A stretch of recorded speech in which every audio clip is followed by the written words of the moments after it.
मैं आपको मैसेज क्यों कर रही हूँ ये भी नहीं मुझे पता। कहना क्या है ये भी नहीं मुझे पता। बस जो निकलता जाएगा आप वो सुन लीजिएगा। आज सुबह मेरे हस्बैंड जो है उन्होंने अम, लड़ाई क्या कहूँ, मेरी बेटी ननिहाल गई हुई थी तो मुझे कहते हैं उसको बोलो वापस आए। तो मैंने कहा मैंने उसे कॉल की है तो वो कहती है मम्मा मैं ना मंडे को आ जाऊँगी। तो सुबह वो मुझे कहते हैं तुमने कॉल की थी उसे, तो मैंने कहा हाँ मैंने की है। वो कह रही थी मंडे को आ जाऊँगी।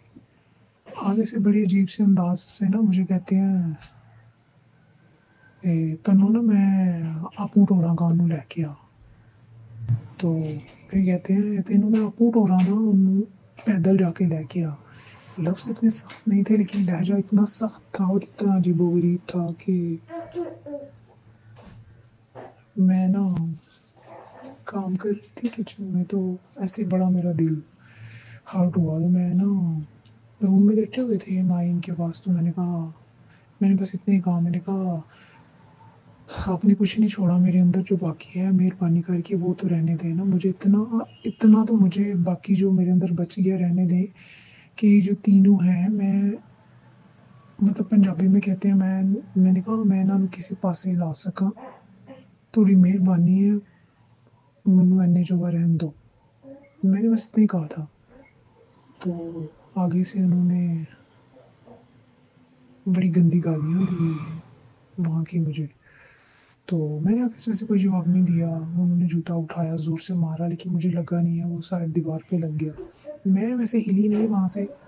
तो फिर वो उठे और उठ के उन्होंने मुझे एक थप्पड़ मारा लेकिन मुझे लगा नहीं है। मैंने ऐसे ना मुंह घुमाया ना तो वो हाथ उसी साइड फिर उन्होंने लगाया, दूसरा मेरे सर पे लगा और इतना सख्त था कि मुझे ना चक्कर आ गया। तो उसके बाद ना वो फिर ना उन्होंने बड़ी अजीबोगरीब बातें की आगे से। तो वो छोड़े जो कुछ उन्होंने आगे कहा, लेकिन हाँ बस मैंने ये कहा था सारे ले जाए।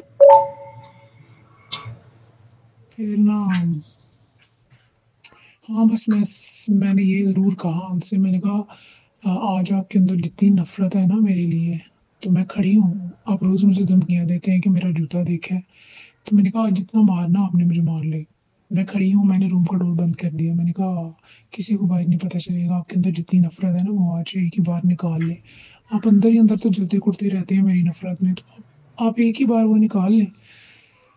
अच्छा चलिए खैर वो छोड़ें, जो भी उन्होंने बाद में किया जो भी हुआ, बात सिर्फ ये करनी है कि पहले जब भी वो इस तरह का काम मेरे साथ करते थे तो मुझे इतने इतने दिन में अजीबोगरीब कैफियत में रहती थी, अजीब सा दुख मेरे अंदर होता था। लेकिन आज ये हुआ कि मैंने उनके लिए नाश्ते का टाइम था, नाश्ता बनाया, बना के उसके बाद मुझे समझ नहीं आई कि मेरे साथ क्या हुआ। बस मेरे दिल में ना बार बार वो कुरान की आयत आ रही थी कि मतलब जब भी तुम्हें कोई परेशानी है तो सब्र और नमाज से मदद लो। तो उस वक़्त बस मेरे दिमाग में ये एक बात आ रही थी, सब्र और नमाज़ से काम लो। तो मैंने ना जाए नमाज़ बिछाई। तो उसके बाद मुझे समझ ही नहीं आई मेरे साथ क्या हुआ। ज़िंदगी में कभी ऐसा हुआ नहीं, ठीक है अल्लाह से तो मेरा हमेशा से एक बड़ा स्ट्रॉन्ग रिलेशनशिप रहा है। तो मैं हर बात जो है लोगों को बताने से पहले मैं उसको बताती हूँ और फिर अगर कोई बड़ा ज़रूरी हो किसी को बताना तो फिर लोगों से बात करती हूँ। लोगों से मुराद मतलब अपने पेरेंट्स से या अपनी बहन से या भाई से। तो मैं वैसे हमेशा सबसे पहले बात उसी से करती होती हूँ। अच्छा उसके बाद मुझे समझ नहीं आई, बस मुझे लग रहा था मैं हूँ और अल्लाह है बस। और मुझे लग रहा था कि मैंने अल्लाह को हक किया हुआ है और मैं इतना स्ट्रांगली उसको पकड़ा हुआ है कि जैसे वो एक बच्चा जो है ना वो छोटा उसको कोई बड़ी खौफनाक चीज़ नज़र आती है तो वो डर जाता है और वो फिर जाता नहीं है कि मैं मतलब वो पकड़े रखता है किसी को, किसी के पीछे छुप जाता है कि मैंने अब नहीं उसको देखना ना, तो मैंने अब नहीं जाना।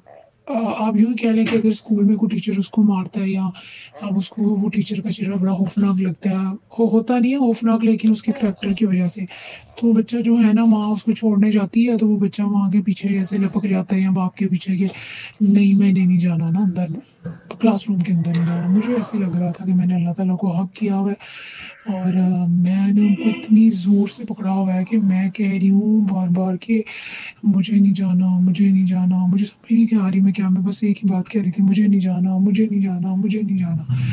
और उस वक़्त मेरा सारा जिस्म इतना लरज़ रहा था, इतना लरज़ रहा था, मैं आपको बता नहीं सकती। और मेरा दिल मुझे लग रहा था फट के बाहर आ जाएगा। पता नहीं वो अजीब-सा अल्लाह को पुकारने का वो अंदाज़ था, शायद ही ज़िंदगी में मैंने कभी उसे उस तरह पुकारा हो।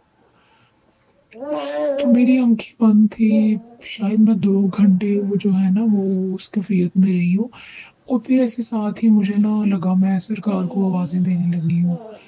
तो बस मुझे भी यही लग रहा था मैं सरकार की भी चादर के पीछे छुप गई हूँ और उनसे भी मैं एक ही बात कह रही हूँ, मुझे नहीं जाना, मुझे नहीं जाना, मैंने नहीं जाना, मैंने नहीं जाना। तो अब उसके बाद फिर मैं उठी हूँ, तो फिर जो है मतलब मैंने ये बात किसी को नहीं बताई। हाँ, घर में मेरी देवरानी थी, उसने मेरे फेस को देखा, उसने मुझे बहुत फ़ोर्स किया और मुझे कह रही थी मैंने उसे कहा कुछ नहीं हुआ, कुछ नहीं हुआ लेकिन उसने इतना मुझे किया कि वो कहती है नहीं, तुम्हारी आँखें सूजी हुई हैं, बताओ क्या हुआ है? तो उसे मैंने बस कुछ बता दिया, तो मैंने उसे ये बोला कि प्लीज़ किसी को बताना नहीं। और उसने मतलब दिल मैं ये कहना चाह रही हूँ कि पहले यूँ होता था कि ऐसा होता था तो मैं किसी न किसी को बताती थी। अभी मेरा नहीं दिल चाहा मैं किसी को भी बताऊँ। और फिर ये कि वो जो मैं डिप्रेशन की कैफ़ियत में रहती थी इतने दिन और सोचती रहती थी कि यहाँ से निकल के कहाँ जाऊँ? और फिर मैं ये सोचती होती थी कि ये बंदा मेरे साथ सही हो जाए। ये अब अभी ये सारी कैफ़ियत मेरे अंदर नहीं है। ना ही मेरे दिल में उस बंदे की तलब है, ना ही मैं कुछ चाह रही हूँ, मैं कुछ भी नहीं चाह रही। मेरे अंदर कोई कुछ भी नहीं है और बस एक अजीब-सी मेरे अंदर वो उदासी है बस, डिप्रेशन नहीं है। बस आगे कुछ कुछ नहीं पता बस और एक ही बात मैं कह रही थी कि अल्लाह तुझे तो सब पता है, तू सब जानता है, तुझे सब पता है।